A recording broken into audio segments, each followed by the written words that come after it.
Good morning, friends.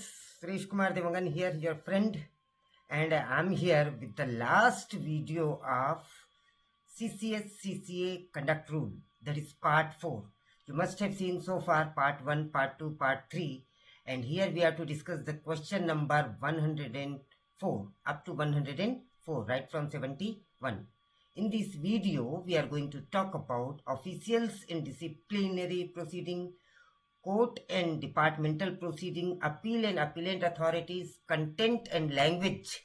What should be the content and what should be the time limit? What is the time limit prescribed for the appeal and what is de novo trial? Friends, as you know, this is the video for all the central government employees. You must know all the rules and regulation, particularly for those who are preparing for the principal and vice principal examination of Kendriya Vidyalaya Sangathan, Navodaya Vidyalaya Sangathan, Eklavya Model Residential School, and even for UPSC examination. So without wasting time, let us begin with the questions. Here we will be dealing and we will be discussing the answers, possible answers of it. Question number 7 already we have discussed in previous video. We will begin with the question number 71, and here we go. What is that? No government, let me select the pen so that I may write something if needed. No government servant shall imply to work any child below the age of 10 years. Every one of us know the answer. It is 14 years. Question number 72. Whether the presenting officer and the government servant are permitted to file the written brief of the case after completion of production of evidence. Proceeding चल रही है, departmental proceeding चल रही है, तो क्या presenting officer और government officer इन दोनों को ये इजाजत है कि ये रिटर्न ब्रीफ फाइल करे? Yes, both are permitted. ध्यान रखेंगे इसे. क्वेश्चन नंबर 73 की ओर आगे बढ़ते हैं. What shall be the action of the inquiry authority if the government servant, government inquiry officer की क्या प्रोसीडिंग होनी चाहिए, क्या एक्शन होना चाहिए यदि, अब यहाँ पे आपको 3 कंडीशन दिए हुए हैं, तीनों कंडीशन यदि हैं तो ऐसे केस में इंक्वायरी ऑफिसर को क्या करना चाहिए? तो let us see what are the cases. The very first is does not submit the written statement of defence. यदि चार्ज्ड ऑफिसर अपना स्टेटमेंट सबमिट नहीं करते हैं. दूसरा, does not appear before the inquiry officer in person. Inquiry officer के सामने वो नहीं आता है, अपना रिटर्न स्टेटमेंट सबमिट नहीं करता है. और तीसरा, refuses to comply with the provision of this rule after the article of charges has been delivered. Chargesheet उसे दे दी गई है, वो खुद भी रिटर्न स्टेटमेंट सबमिट नहीं कर रहा है, ना ही वो स्वयं इंक्वायरी ऑफिसर के सामने उपस्थित हो रहा है. ऐसे केसेस में क्या किया जाना चाहिए? What action should be taken by inquiry officer? So what will be the action? Inquiry authority में hold the inquiry ex parte, one sided, एक तरफा, अपने हिसाब से वो इंक्वायरी करके रिपोर्ट प्रस्तुत कर सकते हैं डिसिप्लिनरी अथॉरिटी को. तो ये एक्स पार्टी वर्ड से ध्यान आता है, इसे याद रखें. Now question number 74. Which is the one that is not included in the inquiry report prepared after the conclusion of inquiry? Inquiry हो गई, अब उसकी रिपोर्ट तैयार की जानी है. उस रिपोर्ट के साथ में क्या चीजें सम्मिलित नहीं की जाएगी, ये आपसे प्रश्न पूछेगा. The article of charges in the statement of the implication of misconduct and behaviour, ये रहेगा. उसी के आधार पर तो रिपोर्ट सबमिट की गई, उसी के आधार पर तो इंक्वायरी की गई है. The defence of the government servant in respect of each article of the charges, ये भी रहेगा कि क्या क्या उसने अपने डिफेंस में कहा है. In assessment of the evidence in respect of each article of charges, ये भी रहेगा. तो क्या नहीं रहेगा? Daily sheet recorded during the inquiry, daily attendance कहें या क्या प्रोसीडिंग हुई थी पर डे का, ये चीज शामिल करने की आवश्यकता नहीं है. आगे बढ़ते हैं क्वेश्चन नंबर 75 की ओर. Whose advice is required to be taken before initiating criminal proceeding? देखिए, डिपार्टमेंटल प्रोसीडिंग जो होती है, मैंने पहले भी बताया है, सारी पेनाल्टीज रूल नंबर 11 के तहत दी जाती है. रूल नंबर 14 में आपकी मेजर पेनाल्टीज होती है, रूल की प्रोसीडिंग होती है. रूल नंबर 16 में माइनर पेनल्टीज की प्रोसीडिंग होती है. लेकिन यदि किसी के खिलाफ क्रिमिनल प्रोसीडिंग की जानी चाहिए तो ऐसा नहीं है कि डायरेक्टली कर दी जाएगी. उसके लिए आपको एडवाइस लेने की आवश्यकता होगी डिसिप्लिनरी अथॉरिटी को. तो वो एडवाइस किससे ली जाएगी? गवर्नमेंट काउंसिल से उसकी एडवाइस ली जाएगी. इसे आप बहुत अच्छी तरीके से याद रखें. Now let us move to question number 76. What is the time limit prescribed for issuing sanction against prosecution of a government servant? यदि किसी गवर्नमेंट सर्वेंट को प्रोसिक्यूशन में लेना है तो उसके लिए क्या टाइम लिमिट डिसाइड की जाती है? And the right answer is 3 month. ये प्रश्न अधिकतर पूछा जाता है, इसे ध्यान रखेंगे. 3 months limit is fixed. Now question number 77. Whether the departmental action can also be taken when the same matter has been taken up in the court of law. Court of law में यदि कोई case चल रहा है तो क्या उसी दौरान डिपार्टमेंटल प्रोसीडिंग भी की जा सकती है? Yes of course it can be done.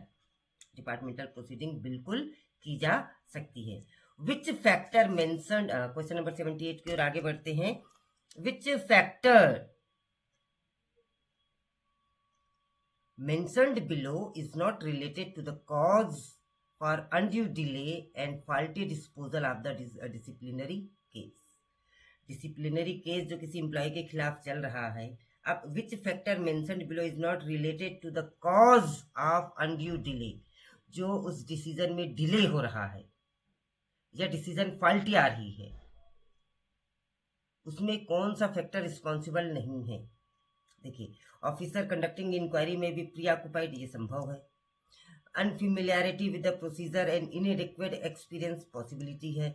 Some is not related, so this is related. Some undue delay occurred in making reference to UPSC, this is also possible. Non availability of the charge officer for inquiry, ये बिल्कुल भी संभव नहीं है. The charge officer has to be available there, and if not, I have already told you, ex parte decision will be taken. Now moving to question number 79. What is the period of limitation of appeal? यहाँ से my dear friends अब हम question चालू करते हैं. जैसा कि मैंने I told you in the beginning of the question that we are to discuss today appeals and who are the appellant authorities. Appeal कैसे की जाती है, जब हम अपील करेंगे तो उसकी लैंग्वेज क्या होगी, कितने टाइम फ्रेम में अपील करना है, कितने टाइम फ्रेम में हमें जवाब मिलेगा, ये सारी प्रोसीडिंग हम पढ़ने वाले हैं. Around 10 to 15 question we are going to see. अगर आपने इन प्रश्नों को कर लिया तो naturally the things are going to be in your favour. What is the period of limitation of appeal? आपको डिसीजन मिल गया है तो उसके बाद कितने दिनों तक आप अपील कर सकते हैं? याद रखेंगे 45 डेज तक आप अपील कर सकते हैं. स्वामी हैंडबुक 2021 के पेज नंबर, स्वामी हैंडबुक 2021 जो नया इशू हुआ है उसके पेज नंबर 133 में अपील एंड रिव्यू का पूरा जिक्र किया गया है. On page number 133. My dear friends, you can discuss it. Before coming here and discussing any question with you, I have gone through Swamy handbook, I have gone through all the rules and regulation, and I am trying to put forward all the facts and figures before you. I hope you would love to watch it and listen it and to implement it as well. Now moving to question number 80, we will go. Who is competent to accept the appeal after expiry of the limitation of period? 45 days में आपको appeal करना था, आप 45 days में appeal नहीं कर पाए, तो अब आपकी अपील को कौन सुन सकता है? तो appellate authority. Appellant authority is different than the fellow who has given the punishment. Who gives the punishment? Who has the right to give punishment? That is the disciplinary authority or appointing authority. In our case, in केंद्रीय विद्यालय संगठन case, it is deputy commissioner. Deputy commissioner के ऊपर के rank के जो व्यक्ति हैं, that is appellant authority. आगे बढ़ते हैं. To whom shall the appeal be presented? Appeal किसे दिया जाना चाहिए? Of course, it is to be given to the authority to whom appeal lies. आप जिनसे अपील कर रहे हैं आप उन्हीं को देंगे. इंक्वायरी ऑफिसर को नहीं देंगे, डिसिप्लिनरी अथॉरिटी को नहीं देंगे, अपॉइंटिंग अथॉरिटी को नहीं देंगे, क्योंकि इन दोनों ने ही तो मिलकर आपको सजा दी है और इनकी सजा को इनसे ही अपील थोड़ी करेंगे, आप इनसे हायर अथॉरिटी को अपील करेंगे. How to prefer an appeal, how to present an appeal, rather I should say. Appeal को किस तरीके से प्रस्तुत किया जाना चाहिए? It should always be separately, it should never be done jointly. इस बात को ध्यान रखेंगे. Now question number 83. What are the contents of appeal? Appeal के कंटेंट क्या होनी चाहिए? अपील में आपको कैसे कंटेंट रखना है? तो ध्यान रखेंगे, material statement and arguments will be there. ये भी स्वामी हैंडबुक के पेज नंबर 133 में मेंशन है. मैंने आपको पहले ही कहा है, you can go through for your reference if you wish to. Otherwise सारी चीजें मैं यहाँ पे डिस्कस कर ही रहा हूं, आपका ध्यान से सुनना ही काफी है। What type of language is to be avoided in appeal? Appeal में कैसी लैंग्वेज अवॉइड करें? अब इसको आप 2 प्रश्न के रूप में बना लीजिए, तो फिर कैसी लैंग्वेज यूज करना चाहिए, ऐसे भी प्रश्न के रूप में हम ले सकते हैं। तो कैसी लैंग्वेज को अवॉइड करना चाहिए? डिसरेस्पेक्टफुल और इम्प्रॉपर लैंग्वेज आपको अवॉइड करना चाहिए। मतलब अपील की लैंग्वेज होनी कैसी चाहिए? It should be normal writing, it should be speaking language, it should be polite. 2 प्रश्न बन गए यहाँ पे, काउंटर क्वेश्चन हम ध्यान रखेंगे। Question number 85, what is the time limit to forward the appeal to the appellant authority by the authority which made the order? इसको थोड़ा सा ध्यान से समझिए। What is the time limit to forward the appeal to the appellant authority? To the appellant authority मतलब आपने किसे भेजा? अपने डिसिप्लिनरी अथॉरिटी को भेजा या अपॉइंटिंग अथॉरिटी को भेजा, आपने डायरेक्ट अपीलेंट अथॉरिटी को नहीं भेजा, थ्रू प्रॉपर चैनल जिसे हम कहते हैं। अब आपने तो भेज दिया, अब उसे कैसे भेजना चाहिए, कितने टाइम लिमिट में भेजना है, ये प्रश्न है। What is the time limit to forward the appeal, not by you, by the disciplinary authority or appointing authority, to the appellant authority by the authority which made the order on receipt of a copy of appeal? जैसे ही उनको copy of appeal मिलती है तो उनको कितने समय में forward कर देना चाहिए? Without any available. ये माय डियर फ्रेंड्स, एक छोटा सा करेक्शन कीजिए आप, यहाँ पे ये जो अवेलेबल लिखा है, ये अवेलेबल को हटा दीजिए आप, इसे अवेलेबल नहीं पढ़ेंगे, इसे अवॉइडेबल पढ़ेंगे। It is just spelling mistake, you can say without any avoidable delay, बिना किसी अवॉइडेबल डिले के इसे भेजा जाना चाहिए। Now moving to question number 86, is there any provision for withholding appeals by authority to whom the appeal is preferred? ध्यान से सुनिए प्रश्न को। इज देयर एनी प्रोविजन, क्या ऐसा कोई प्रोविजन है फॉर विथ होल्डिंग अपील, कि हम अपील को रोक सके, by the authority to whom the appeal is preferred? क्या अपील, क्या डिसिप्लिनरी अथॉरिटी या अपॉइंटिंग अथॉरिटी आपके अपील को रोक सकते हैं, विथहोल्ड कर सकते हैं? तो ध्यान रखिए, no provision for withholding the appeal, appeal को कोई नहीं रोक सकता। अपीलेंट अथॉरिटी उस पर एक्शन लेते हैं कि नहीं, ये उनका ज्यूरिडिक्शन है, लेकिन अपॉइंटिंग अथॉरिटी आपके अपील को रोकेंगे नहीं। But dear friends, I hope I am very clear in my language and explanation. If at all anything is there, please do convey me so that I can come up with a better facts and figures for you as per your convenience.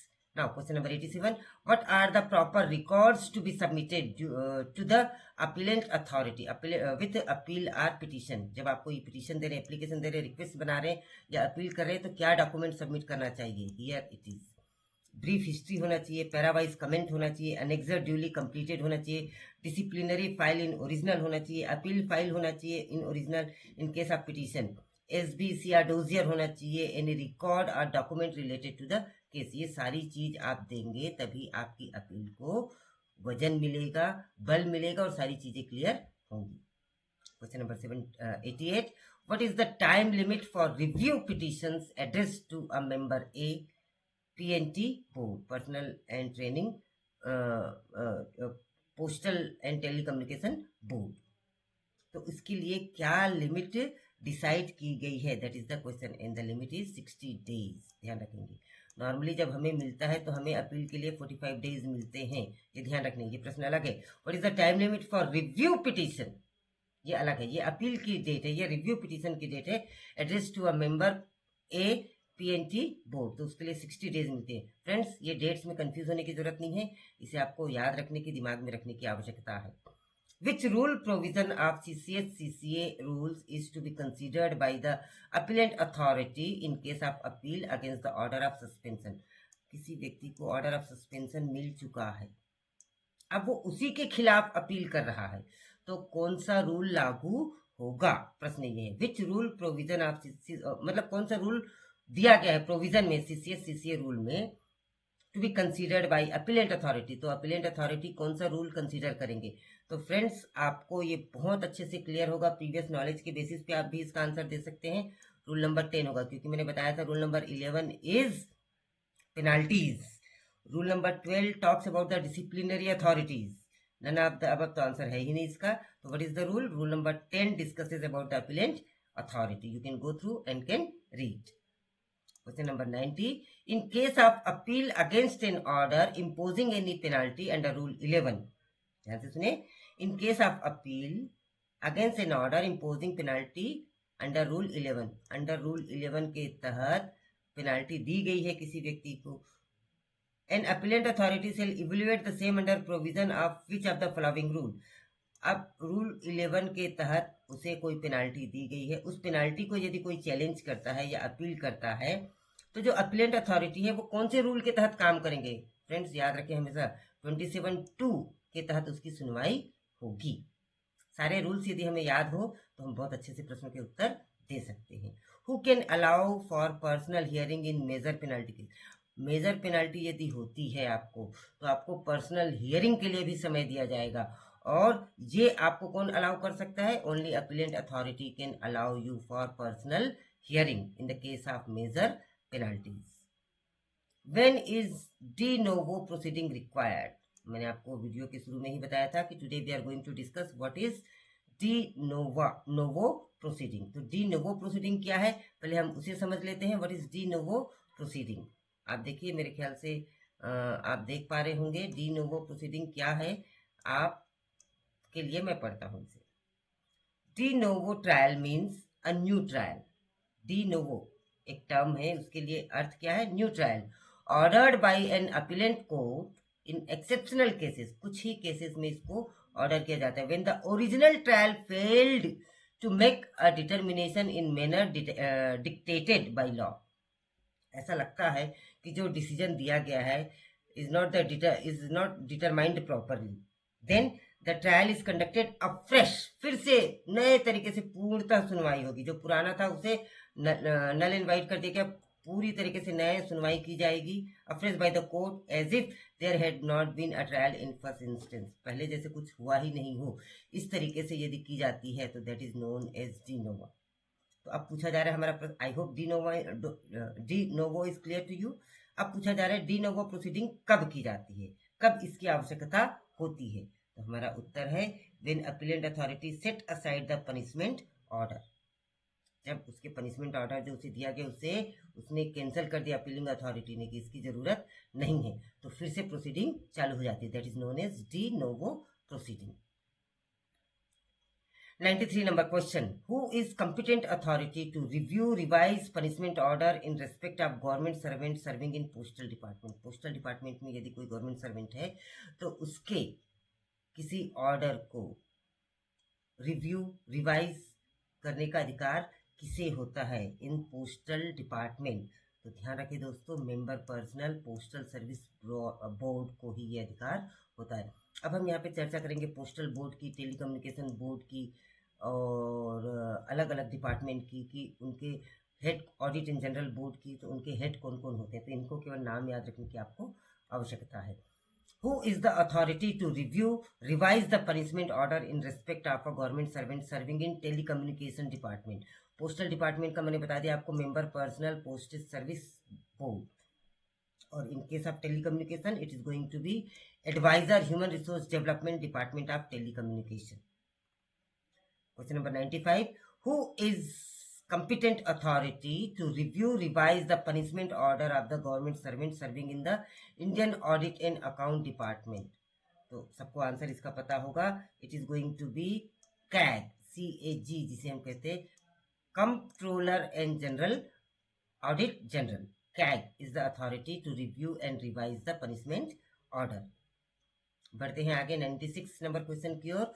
Who is competent authority to review, revise punishment order in respect of other central government department except postal and telecommunication and secretariat? इनके अलावा जितने भी government servant हैं उनके order को कौन review कर सकता है, कौन रिवाइज कर सकता है? प्रश्न आपसे ये जानना चाहता है।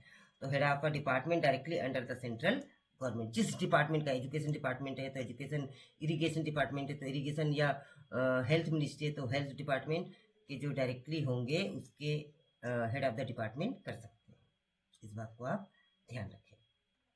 Question number 97, permission of which commission is necessary for enhancing, setting aside या cancellation of penalty already imposed on a government servant? हाँ, ऐसा नहीं है कि एक व्यक्ति फैसला ले ले, कि नहीं ये पेनाल्टी सही नहीं है, ऐसा नहीं होता है।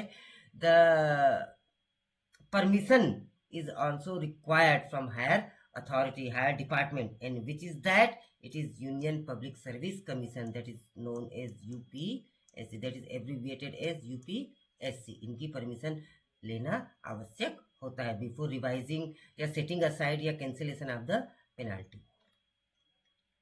Question number 98, whether the original punishing authority can cancel its own order in revision। बिल्कुल नहीं कर सकते, ध्यान रखेंगे। एक बार आपने पनिशमेंट दे दिया और अब आप सोचे नहीं यार ठीक है मैं पनिशमेंट को कैंसिल कर देता हूँ, ऐसा नहीं होता भैया। कैंसिल ही करना था तो पनिशमेंट ही क्यों दिया आपने? तो can not cancel its own order. A number is the answer. I hope I am clear to you. Question number 99, I'll move towards what is the time limit fixed for preferring revision petition without submitting an appeal। बिना appeal submit किए आप revision की भी petition दे सकते हैं कि please revise my case. अगर ऐसा है तो आपको कितनी लिमिट दी जाती है? 6 months before the date of order.